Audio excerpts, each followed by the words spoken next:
Rouse Avenue की trial court ने अरविंद केजरीवाल जी को बेल दी और आज ये ऑर्डर जो है, उनका जो लिखित ऑर्डर है, रिटन ऑर्डर है, आज ये निकला है।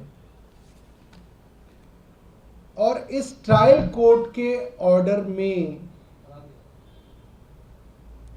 ईडी के केस की धज्जियां उड़ा दी गई। The entire case of ED has been demolished by this order of trial court. और इस ऑर्डर के बाद ईडी का पूरा केस ढह गया है। अब ईडी के मामले में कुछ नहीं बचा। 2 साल से जिस इन्वेस्टिगेशन की नौटंकी केंद्र सरकार कर रही थी, वो पूरी की पूरी इन्वेस्टिगेशन का जो किला बनाया था, वो ट्रायल कोर्ट के एक बेल ऑर्डर ने ढहा दिया। और ये जो जज साहिबा हैं, मुझे याद आता है इसी तरीके की एक जज साहिबा थी, गीतांजलि गोयल जी। 2 साल पहले उन्होंने भी ईडी से सत्येंद्र जैन साहब के मामले में जब कड़े प्रश्न पूछे तो उस जज को बदलवा दिया गया था। आप सबके सामने है। और कल जब अरविंद केजरीवाल को इन महिला जज ने बेल दी है, तो इनके बारे में क्या क्या आज हाई कोर्ट में कहा गया, वो शर्मसार करने वाला है कि केंद्र सरकार की एजेंसी एक जज के विषय में ऐसा कह सकती है, ये कभी सुना नहीं गया। जब ये ऑर्डर शुरू होता है, इसकी फाइंडिंग्स है, तो जज साहिबा ने क्या लिखा है इसके अंदर? उन्होंने कहा कि भारत के मुख्य न्यायाधीश, चीफ जस्टिस ऑफ इंडिया बार बार ये बात कह रहे हैं कि ट्रायल कोर्ट के जजेस फैसले देने शुरू करें, खास तौर पे ईडी और सीबीआई के मामले में। और जज साहिबा ने इस बात को कोट किया है, in the recent past the honourable Supreme Court and the honourable Chief justice of India has been encouraging the trial courts to take up such matters and decide the same. Recently, on the CBI Day celebration, Honorable Chief Justice, while addressing the gathering and perceiving the difficult and cumbersome task being done by the trial court special judges attending CBI and ED matters, passed encouraging remarks for such courts for their motivation and inspiration.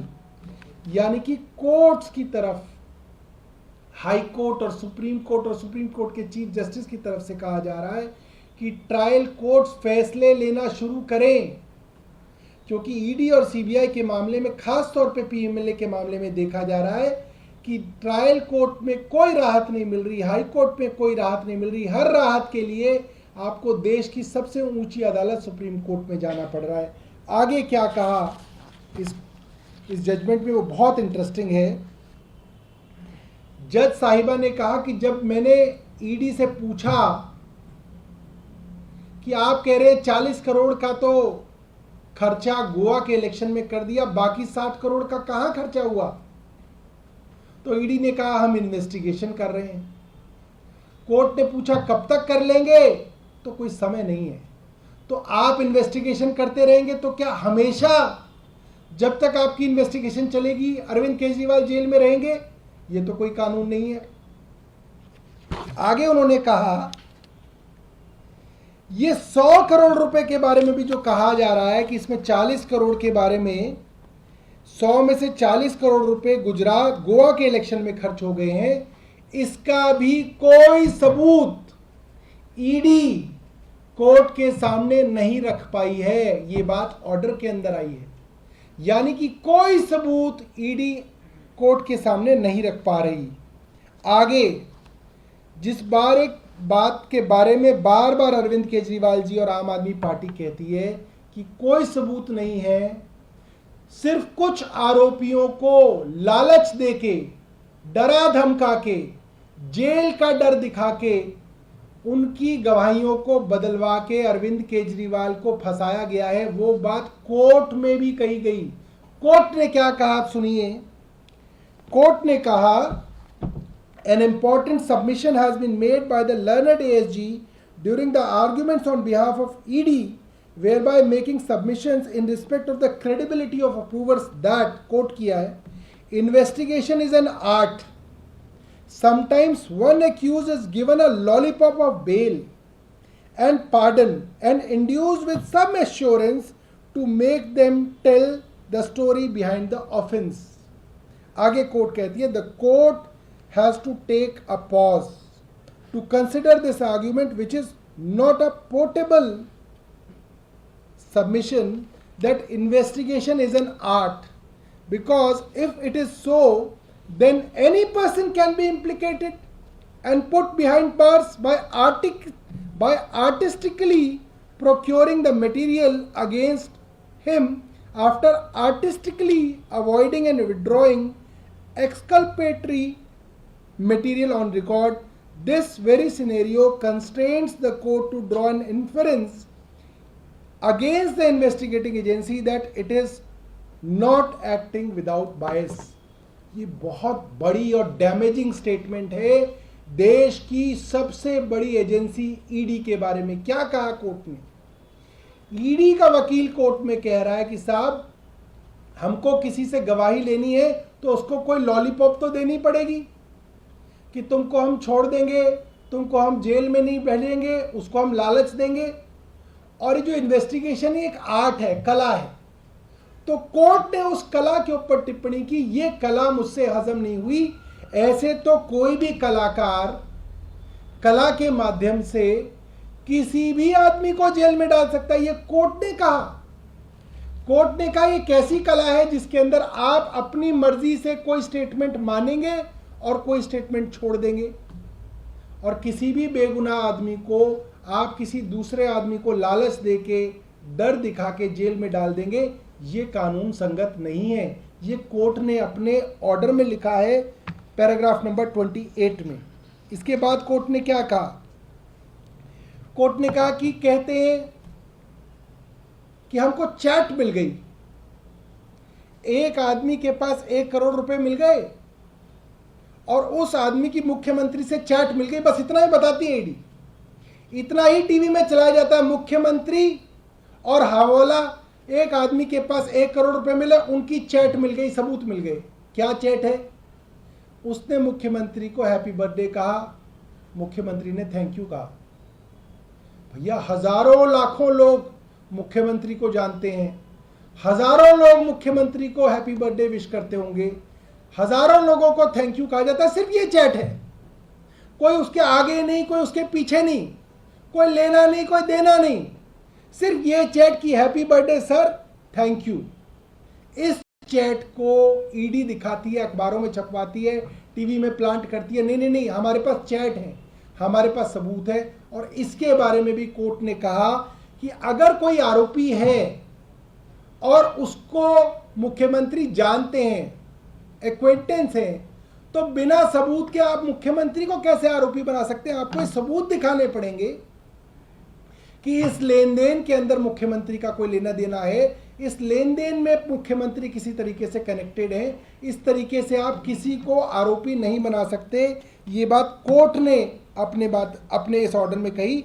It may be possible that some known persons of the applicant, यानी कि मुख्यमंत्री, are having involvement in an offence or being known to a third person involved in an offence, but ED has failed to give any direct evidence against the applicant in respect of the proceeds of crime. यानी कि कोई direct evidence मुख्यमंत्री जी के खिलाफ ED के पास नहीं है। इसके बाद अगले पैराग्राफ के अंदर कहती है ED, on the other hand, court कहती है, on the other hand ED is silent of certain issues raised by the applicant, such as he was not named in CBI case or in ECIR. Secondly, the allegations against the applicant have surfaced after subsequent statements of certain co-accused. Thirdly, this is also an admitted fact that the accused has not been summoned by the court till date, Yet he is lying in the judicial custody at the instant of ED on the pretext of investigation still being going on. मुख्यमंत्री जी का नाम ना तो ED की FIR में है, ना CBI की एफआईआर में है। मुख्यमंत्री जी को अब तक कोर्ट ने किसी चीज में तलब नहीं किया है। मुख्यमंत्री जी के विषय में जो भी सबूत ईडी के पास है वो पिछले 1 साल से मुख्यमंत्री जी के बारे में जो भी कुछ है वो ईडी के पास थी। तो ईडी 1 साल से किस चीज का इंतजार कर रही थी? और इस तरीके से आप किसी को जुडिशियल कस्टडी के अंदर हमेशा के लिए नहीं रख सकते हैं। और इसके बाद ईडी ने जितनी भी बातें कोर्ट में रखी उन सब बातों को कोर्ट ने कंसिडर किया। 2.5 घंटे तक ईडी के वकील ने बहस की, कोर्ट ने उनकी बहस सुनी, उन्होंने टाइम मांगा। आपको याद होगा 2 दिन ये बहस चली। पहले दिन ही कोर्ट कह रही थी कि हम और समय नहीं देंगे, मगर फिर भी उनको अगले दिन का समय दिया, उनकी सारी बहस सुनी, उनके सारे सबमिशंस रिकॉर्ड पे लाए और उसके बाद मुख्यमंत्री जी को बेल दी। और ये बेल ज़रूरी और इम्पॉर्टेंट इसलिए हो जाती है क्योंकि सेक्शन 45 जो पीएमएलए एक्ट का है, जो बेल का सेक्शन है, वो ये कहता है कि यदि पब्लिक प्रोसिक्यूटर यानी कि ईडी किसी बेल का विरोध करे और कोर्ट उसके विरोध को सुने और उस विरोध को सुनने के बाद कोर्ट इस बात से सहमत हो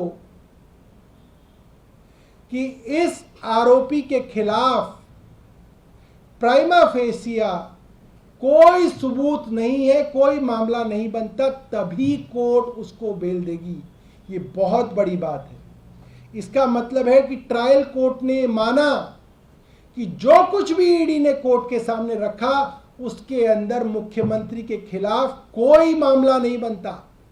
ये कोर्ट ने माना तो आप ये कह सकते हैं कि पूरा का पूरा केस डिमोलिश हो गया था, पूरा का पूरा केस खत्म हो गया था। इसीलिए पैनिक में, उतावलेपन में, बौखलाहट में सुबह सुबह ईडी और केंद्र सरकार के सबसे बड़े वकील कोर्ट में गए। और मैं हैरान हूं कि जब तक कोर्ट का ऑर्डर नहीं आया था तभी हाई कोर्ट ने कैसे कह दिया कि उनकी जो जमानत है उसके ऊपर रोक लगा दी जाए। ये कभी सुनने वाली बात नहीं है, ये कभी सुना नहीं गया, कभी इस तरीके का कोई मामला सामने आया नहीं कि बिना ऑर्डर आए एक कोर्ट ने ऑर्डर के ऊपर स्टे लगा दिया। मैं एक बार आपको सेक्शन 45 पढ़ के सुना देता हूँ।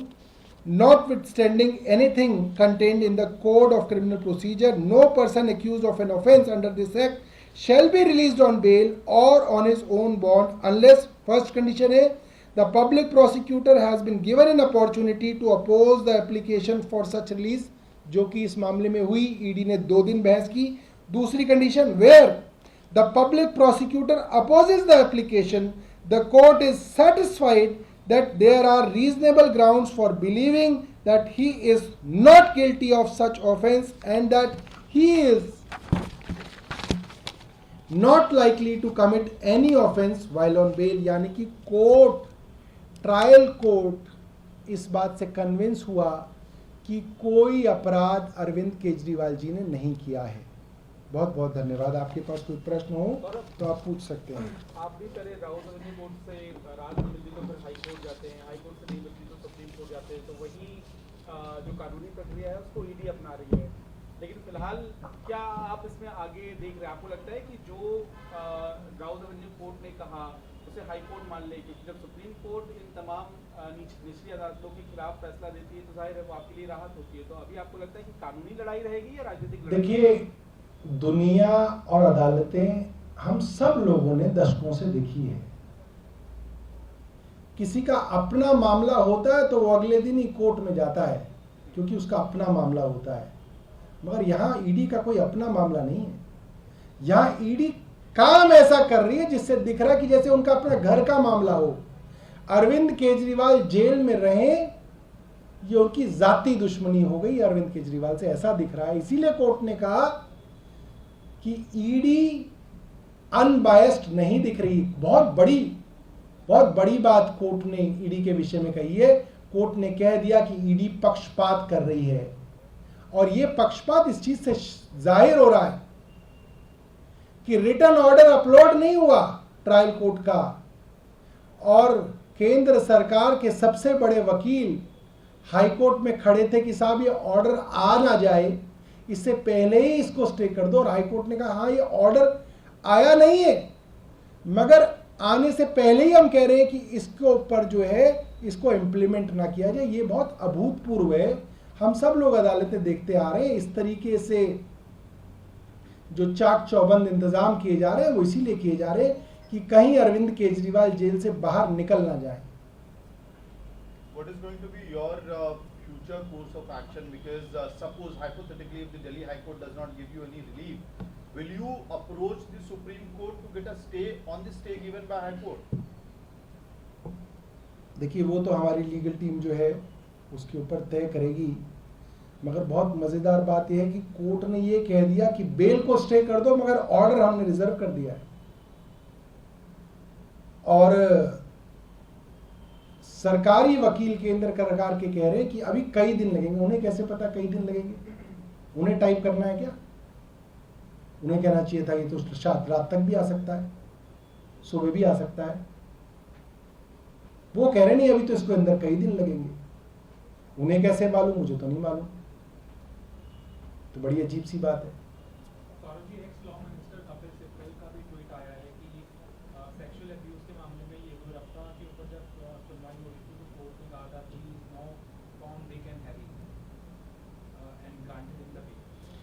देखिए मैंने ये बहुत दिलचस्प बात देखी दिल्ली हाई कोर्ट की। एक ही जज साहिबा एक दिन पहले भारतीय जनता पार्टी से जिसको चुनाव लड़ना है दिलीप रे को, उसके लिए उसकी कन्विक्शन को स्टे कर दिए हैं स्वर्णकांता शर्मा जी। कन्विक्शन को, यानी कि कोल स्कैम में 3 साल की सजा जिसको मिल गई, साबित हो गया अपराध, उसकी कन्विक्शन को स्टे करके कहती है नहीं नहीं इनकी उम्र बहुत ज्यादा है, इतने साल का इनका पॉलिटिकल करियर है, अगर इनकी कन्विक्शन स्टे नहीं करी तो इररिपेरेबल लॉस हो जाएगा, ये चुनाव नहीं लड़ पाएंगे।